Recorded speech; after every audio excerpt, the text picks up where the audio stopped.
ازيكم عاملين ايه؟ واهلا بيكم في فيديو جديد. النهارده هنعمل مع بعض بسكويت صحي بالشوكولاته بدون سكر بطريقه سهله جدا ومكونات بسيطه وكمان محسوب السعرات. يعني هقول لكم سعرات القطعه الواحده في نهايه الفيديو. ينفع جدا مع الشاي مع القهوه في الفطار، ممكن كسناك.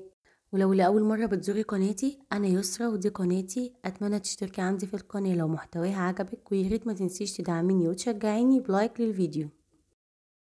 اول حاجه معايا في المكونات هي نص كوبايه من دقيق الشوفان وعليها معلقه صغيره من البيكنج باودر، ومعايا بعد كده نص كوبايه من دقيق الحبه الكامله اللي هو الدقيق الاسمر، ومعايا معلقه كبيره من العسل النحل، وممكن كمان نستبدلها بسكر دايت نستخدم 2 باكت.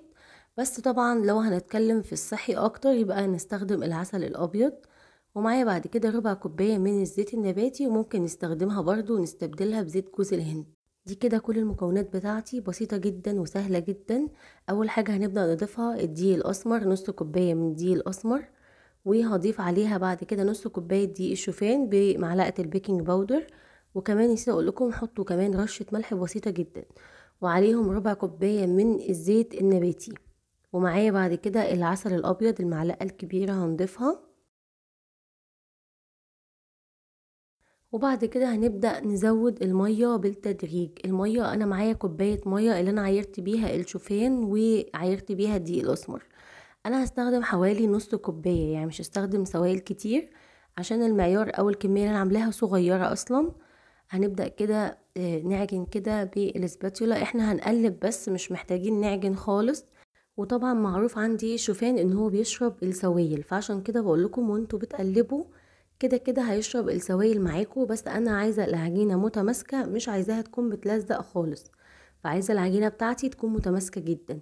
انا هنا ضفت معلقه كبيره من الدقيق الاسمر لاني لقيت العجينه مش متماسكه قوي، فضفت معلقه كبيره. وهنبدا كده نلم. انا هوريكم القوام في الاخر المطلوب.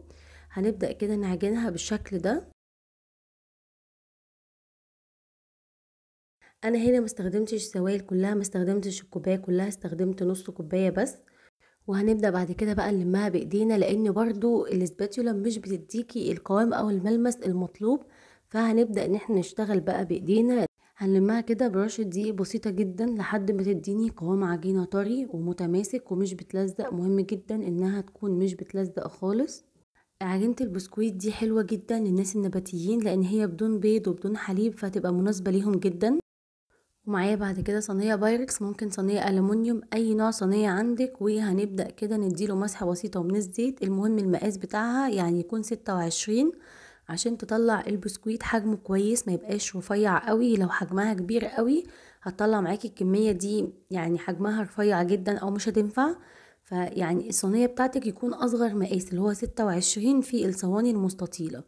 هنبدأ كده نعملها كده بالسباتولا، نبدأ نسويها.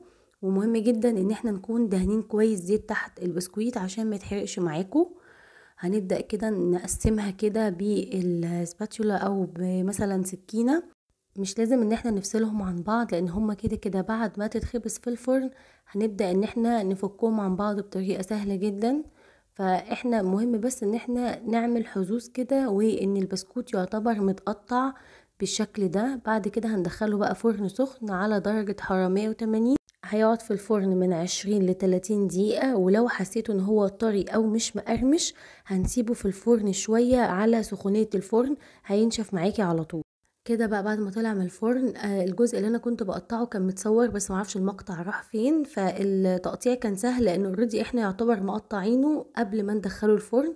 انا بس يعتبر كده قسمت البسكوتة لاتنين بعد ما طلع من الفرن واستوى. شايفين بقى شكله عامل ازاي، واخد لون المظبوط والتسوية مظبوطة.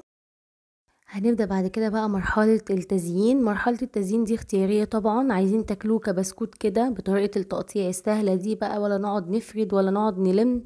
الطريقة برضو سهلة جدا في البسكوت. عايزين تزينوه يبقى بالشكل ده وطعم بسكوت الدايجستيف اللي بالشوكولاتة هيديكوا طعم بسكوت الدايجستيف جدا. هنبدأ بقى نحط كده الشوكولاتة على جزء من البسكوتة، هنسيب بس اخر جزء بس. لو عايزين تعملوها كلها برضو دي بحريتكم يعني. اهم حاجة بس كده ان احنا نحاول نصفي البسكوتة ونحاول ننزل الشوكولاتة الزيادة اللي عليها، ونبدأ بعد كده نحطها على ورق الزبدة. اهم حاجة الشوكولاتة اللي انتوا هتستخدموها تكون نسبتها اعلى من 70% عشان تكون صحية. هنحطها على ورق الزبدة لحد كده ما الشوكولاتة تبدأ تمسك على البسكويت. ممكن ندخله التلاجة بس الجو بارد فمش محتاج ان احنا ندخلها التلاجة خالص. هنبدأ نعمل كده اشكال من فوق بالشوكولاتة البيضة. برضو الخطوة دي اختيارية، يعني انتوا لو عايزين تاكلوه كبسكوت كده هو طعمه حلو جدا. بالنسبة بقى لسعرات القطعة الواحدة حوالي من 50 ل60 سعر. طبعا لو هنعملها من غير شوكولاتة خالص هتبقى اقل من كده بكتير. شكل البسكوت جميل جدا بس بصراحة طعمه كمان كان احلى. هكسر لكم بقى واحدة واوريكم من جوه عاملة ازاي. اهم حاجة ان انتوا بس تسيبوا الشوكولاتة تجمد، هي تجمد معاكم بسرعة جدا، يعني في اقل من ربع ساعة في جو الشتا ده. شايفين مفرغة قد ايه من جوه. كل الكمية دي عملناها بكوباية من الدقيق اللي احنا استخدمناها، نص دقيق شوفان ونص دقيق اسمر، يعني ما شاء الله كمية حلوة جدا. وبكده وصلت معاكم لاخر جزء في الفيديو. ما تنسوش الاشتراك لو لسه مشتركتوش، وما تنسوش تعملوا اعجاب للفيديو من فضلكم عشان الفيديو ينتشر ويقدر يوصل لاكبر عدد من الناس والكل يستفيد. شكرا جدا ليكم.